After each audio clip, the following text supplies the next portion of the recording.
Shreco Bakari is an award-winning actor, writer, director, producer, educator, film festival spearhead, and horror genre lover. He joins me in 25 seconds on an all-new RXG Exclusives.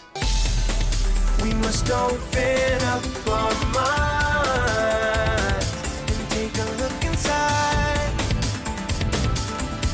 That we find we hold all the answers tonight. You're watching RXG Exclusives. Oh, they tried to keep us away, yeah. Season's greetings, I'm Robert X. Golphin Shreco. It's a pleasure to have you, sir. What's up, man? How you doing? We first met about 6 years ago when I cast you in a book trailer I directed for Urban Princess, The Power of Choice by Dr. Tiffany D. Tyson. You get a date to the dance? Now, a film shoot obviously has many moving parts, and in our case, a limited amount of time, so other than when filming, we didn't get much of a chance to chat. However, on set, I could tell that you were enthusiastic, passionate, and eager to help us bring the project to fruition. That said, I had no clue you were quietly building your own lane in the horror film genre.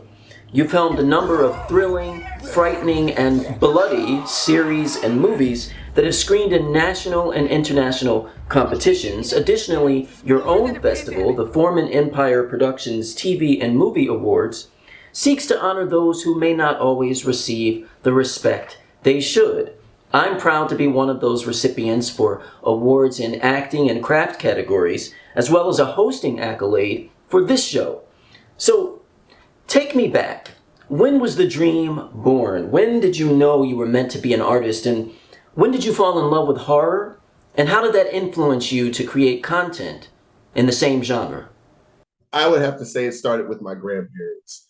When I was younger, they always used to play horror films all the time, all day, every day. If they weren't watching horror films, they were watching their quote unquote stories, Young and the Restless, Days of Our Lives, Bold and Beautiful, things of that nature. But majority of the day, we would always watch horror films. And I never understood why they did all the time until I got a little bit older and I was able to kind of understand and grasp, the meaning behind certain things and the entertainment factors and all of that when I, kind of got into like elementary school and whatnot. When we used to watch things, and especially I think the first horror film that really scared me was Stephen King's It. And I think that kind of took off from there, and that gave me my clown phobia and whatnot. But I just love being scared. But I always told myself, and I told them when I was younger, I'm like, hey, when I get older, I'm going to make films like this and, make films that are going to make you guys laugh and jump and scream and everything. And, at that age, they're like, oh, yeah, okay, cool, but they didn't even realize that I was dead serious. And in 2015, I birthed my production company, Foreman Empire Productions, out of Columbus, Georgia at the time. And I said I wanted to specifically focus, for one, I love horror because, that's just, that's a thing that lives in me. That's something that's never going to die. That's going to be my first love. That's probably going to be the thing that's going to skyrocket my entire career because that's the craft that I love. I love the horror genre. But specifically within the horror genre, the found footage subgenre, that is something that intrigued me a lot, especially when I was in middle school when I discovered the Blair Witch Project, and I had no idea what that film was. My dad was like, "You might not want to watch that. It's getting, to be 12 midnight," and he was like, "That kind of scared me when I was a kid," but he was like, "That's your business. Go ahead." So I ended up watching it by myself, and it scared the crap out of me. I was like, "Oh my gosh, they're holding a camera." And they're going around and think this thing looks really real.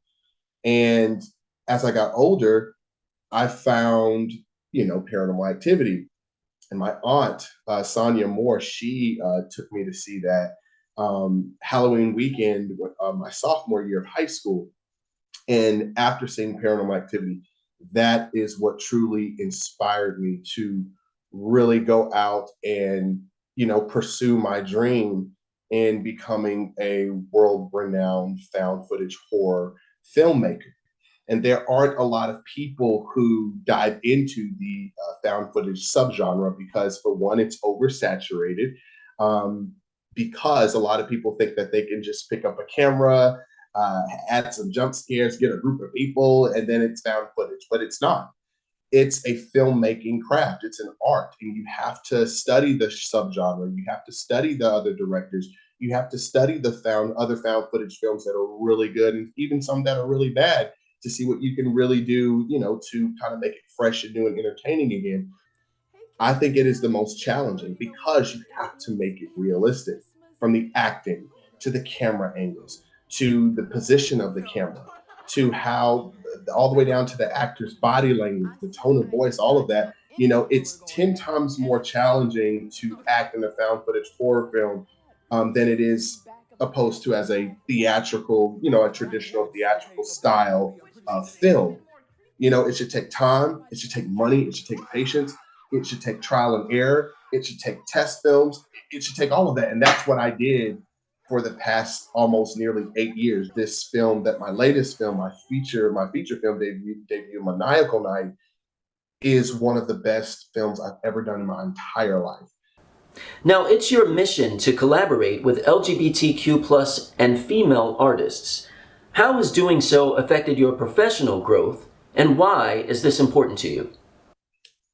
I'm not gonna lie, being a bisexual male of color, if you will, it was very hard when I started out. A lot of people didn't take me seriously.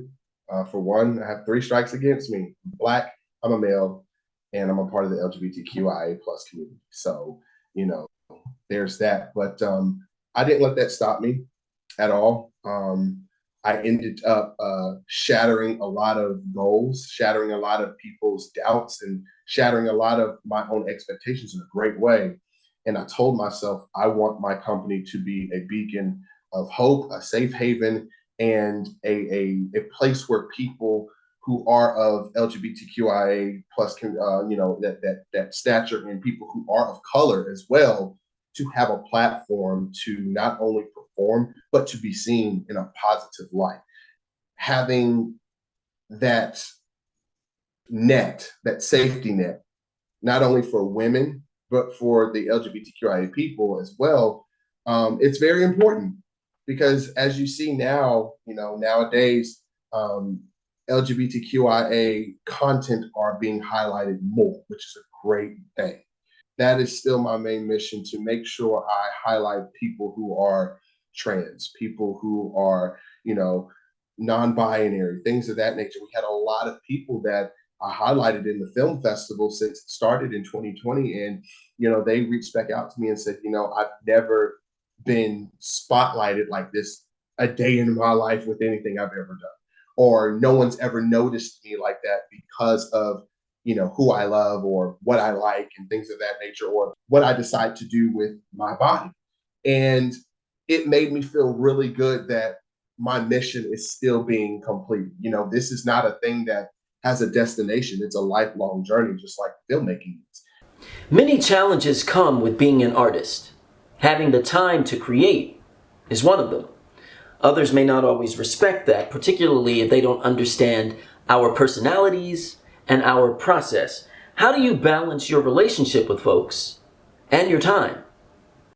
That that is a very that is a very tough question, because I have I have been burned a lot, from friendships to relationships and even family. Um,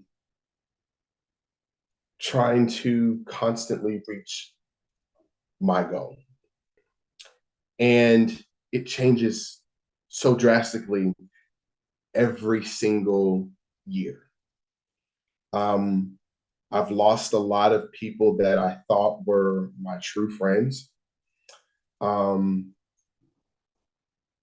in relationships that I've had. I found a lot of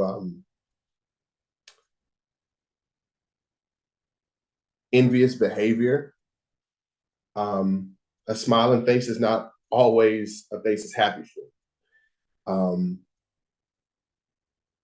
I poured a lot into people that I truly love, that I thought supported me the way I wanted them to, or the way that I supported them. And, at the end of the day, it's just a lesson that I had to learn myself. It's a part of the journey, and I'm glad that those people are not either in my circle anymore or no longer a part of my personal life, if that makes sense. It's the difference between having someone in your circle and having somebody in your personal life. Your circle can be your business, right? And your personal life can be friendships, relationships, things of that nature. But I'm glad the people that fell off fell off. I'm glad the people that left me left me. Hell, I'm glad the people that talked about me talked about me. There's still a lot of things that a lot of people don't know that I know. And, you know, they'll come back and smile and be like, I'm so proud of you, or this and that and the third. And I'm like, thank you. Because it's not worth my time or energy to address something that God is going to handle you with and about later on in life. I have to learn to divert my energy to the things that matter. Focus on the things that make me happy, and put my all into the things that are going to benefit my success. And relationships, friendships, that was the hardest pill to swallow, because you feed these people your dreams. You sit down and you talk to them, they come into your home, um, they know about your personal life and things of that nature, and you just never know what type of person they truly are. And a lot of people that truly say they love you or truly say that they support you, they don't. They're jealous of you. They're trying to see, they're keeping a close watch on you and trying to latch on to you to see what you're going to do next, to see how they can outdo you, or to see how long is it going to take for him to fail. And I piss people off every single time when their prayers against me don't work, when they gather in groups to come against me for no reason and it fails, or when they know that I know something and they don't say anything.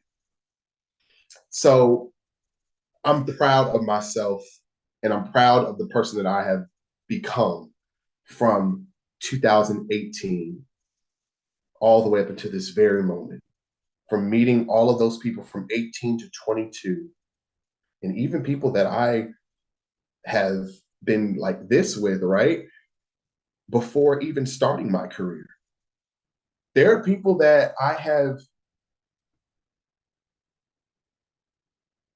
I'm sorry, I'm getting very emotional. There are people that, and not emotional because I'm not healed from it, emotional because I'm proud of myself. I'm proud of myself for pulling myself together. I'm proud of myself for accepting what is. And I'm proud of myself for leaving people right where they are, meeting them right where they are. And like I said, there's a lot of people that even before I started my career, who I'm no longer close with. And it's not because I don't want to be close with them, right? It's because of certain decisions that they made. People always say, oh, well, it's just life. Life happens, and, you know, we have families, or we have kids, or we get married, or we have different careers, and A, B, C, D, E, F, G. No, the reason it truly happens is because people are jealous of you, and don't they don't want to really say it, right? Now, those with big hearts are often blind to the red flags. Absolutely. Absolutely. And so, with me having a very, very big heart, it blinded me so bad for years with people. And I'm glad it did, because I wouldn't be the person I am today if it didn't, right? I'm glad that it did. I'm at peace with what is. I'm at peace with what is not, right? And I'm at peace with where I am. Because if I continue to hold on to certain things, right, there are people that have left me for no reason. People that have lied and said, "Oh, I had to leave because ABC and D's going on with the family." No, it was not. Absolutely not. And the one thing that I don't appreciate is when people lie to me. When you lie to me and when you disrespect me. I have 4 rules that I follow, that I have my kids follow in the classroom, right? That I use in my everyday life: respect, kindness, love, and honesty. If I can give you those 4 simple things every day, then you should be able to give me those 4 simple things every day in return. But something so simple is something so complex to a lot of people because of either A, where they are in their lives, or B, because they're just not good people, you know? And do I believe that there are good people in this world? Absolutely. Do I believe the people that have done me wrong, and the people that have hurt me, and the people that have deliberately done things to me or talked about me, do I think they are bad people? I think we all have a choice. We have a choice to partake in gossip. We have a choice to partake in violence. We have a choice to partake in hatred, right? And we think about these choices before we make them. Now it's my choice to say, I know what this person did. I know what choice they made. Am I going to still stay around to be a part of that? Or am I going to move forward? And I stayed around, or I ignored it, because I don't believe that a few years ago I loved myself as much as I do now. I was always people pleasing, right? Trying to make people happy, trying to make people feel good, and everything in between, when they wouldn't lift a damn finger for me. And I had to go through that, Robert. I did. And I'm glad I did, because my circle is tiny now. I'm much wiser when it comes to decision making. And I see through a lot of stuff now. And it feels really good to have let all that go and invite in the positivity and the new things and the blessings that God really wants for me, when I allowed Him to just take control instead of me trying to take control. So, Well, thank you for sharing that. Those who have worked with me often say that I can be very intense when I'm in the zone, but those who know me best also know that I can be an annoying goofball too. To be doing all that you are, Shreco, takes incredible concentration, dedication, and skill, but your personality shines through in your online posts and your interviews. In order to succeed, do you think it's healthy to sometimes let loose? And if so, how do you do it? I think that, not even think, I know that it's important to be who you are. Like my goddad told me, George Cobb, he was my band director in high school, but he's my godfather. And one thing that he told me was to always stay true to who I am. Always be the loud, goofy, fun, hilarious, uh, as he called me, a blondie. Be that person, because that is the type of person that people are going to want to work with. They don't care about the cameras. They don't care about the acting. They don't care about the accolades. They care about the human being. What type of human being is Shreco Bakari? And can I be around this person on camera and behind the camera and offset in real life? So it's very important that you have a balance between knowing when to turn it on and knowing when to turn it off, if that makes sense. I think that is the key to a lot of things, especially when it comes to the business aspect of things. Now, when it comes to the business side of things, it's 100% go time. I'm a very intense person. I'm intense when I love. I'm intense when I work, and I'm intense when I'm in my passion.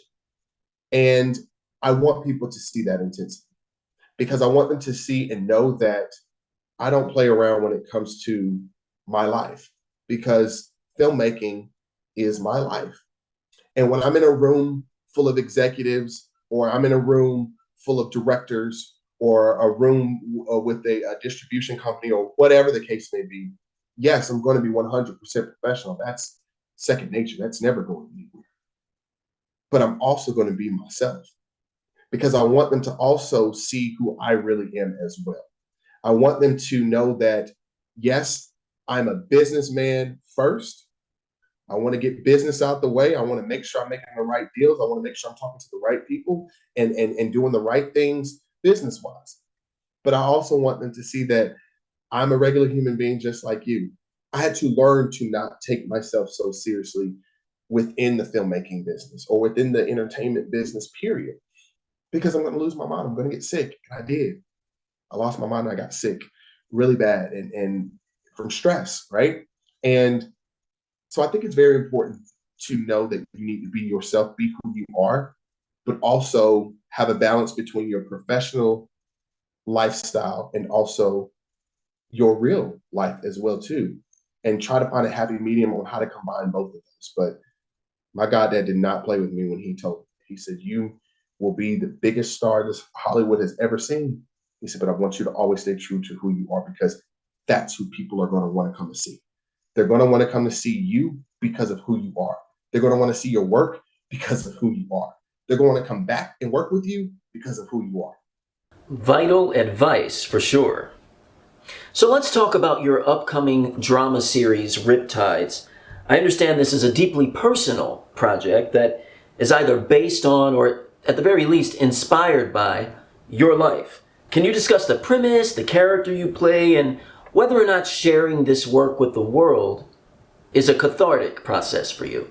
So it's taken me 5 years to get Riptides off the ground. Um, casting issues, casting issues, casting issues. I asked God in the very beginning in 2017 that I wanted this project to be a reflection of me in my life in college. And I want to make sure I have the right people around me that have the best intentions for me on set and off set. It's been a hell of a journey.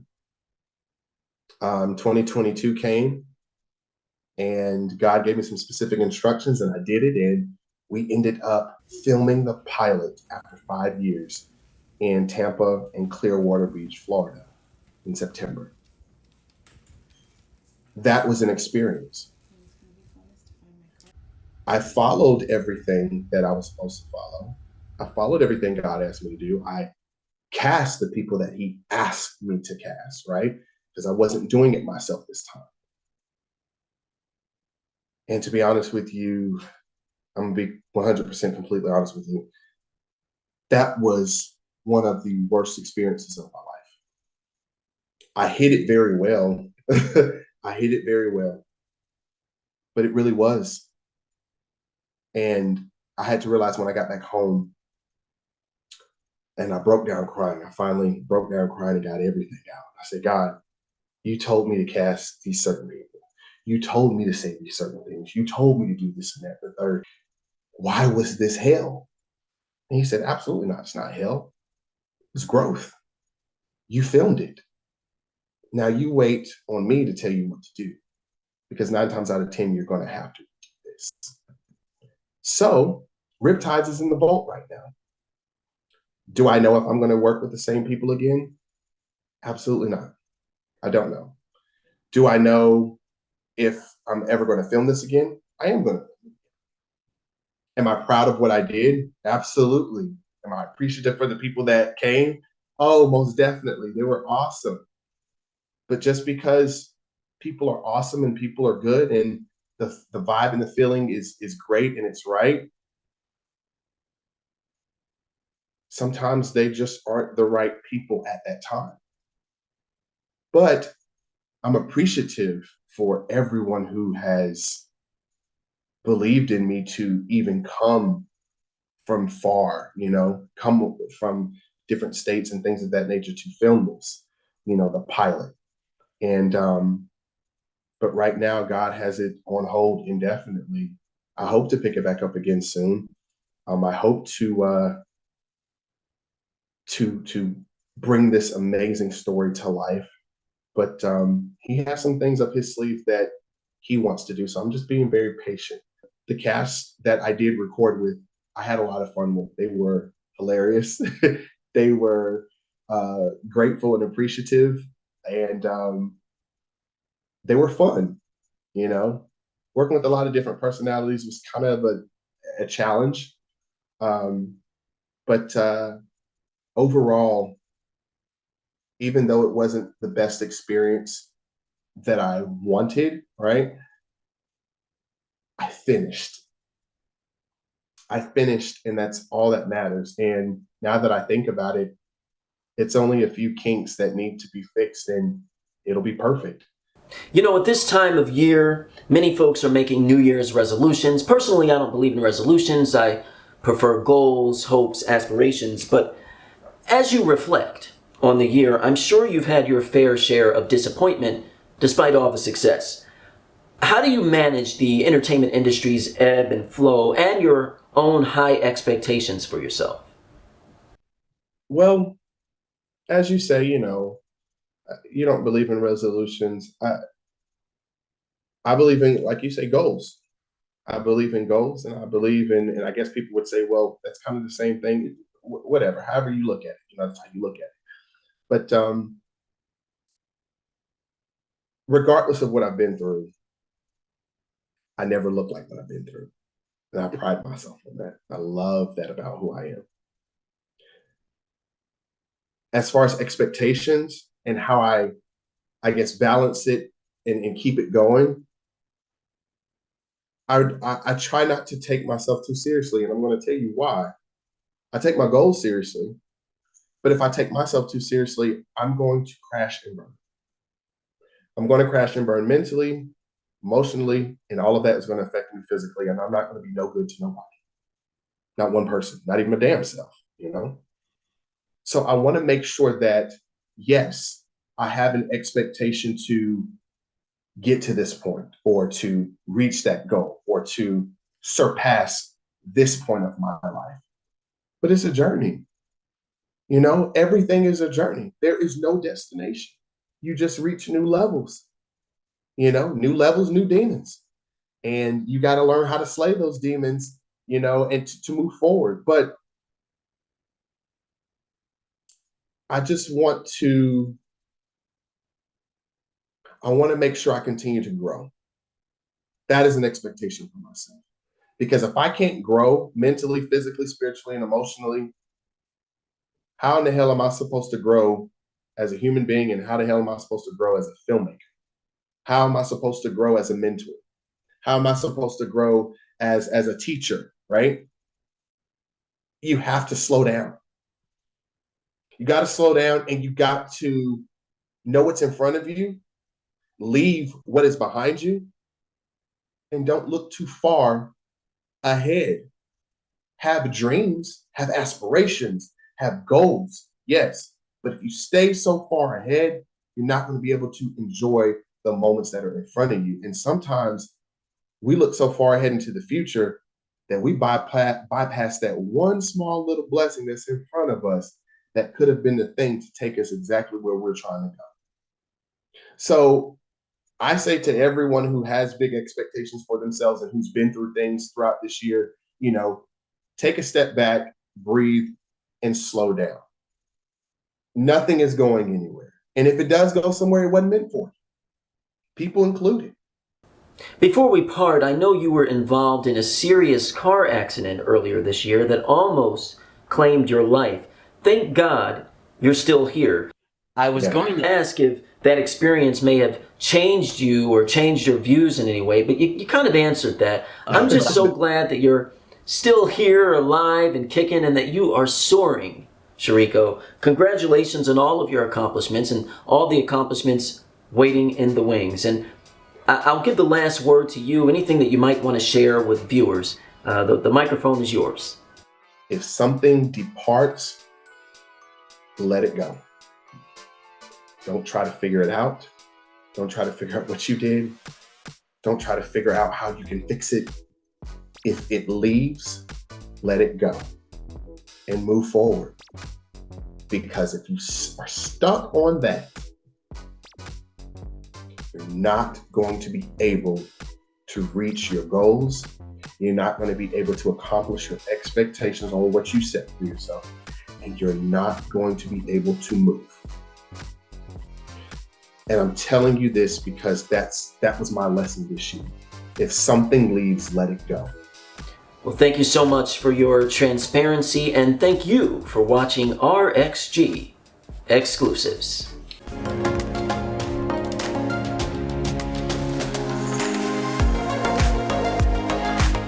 Make sure to like, comment, and hit subscribe on our YouTube channel so you never miss out. RXG Exclusives, hosted by Robert X. Golphin, now playing.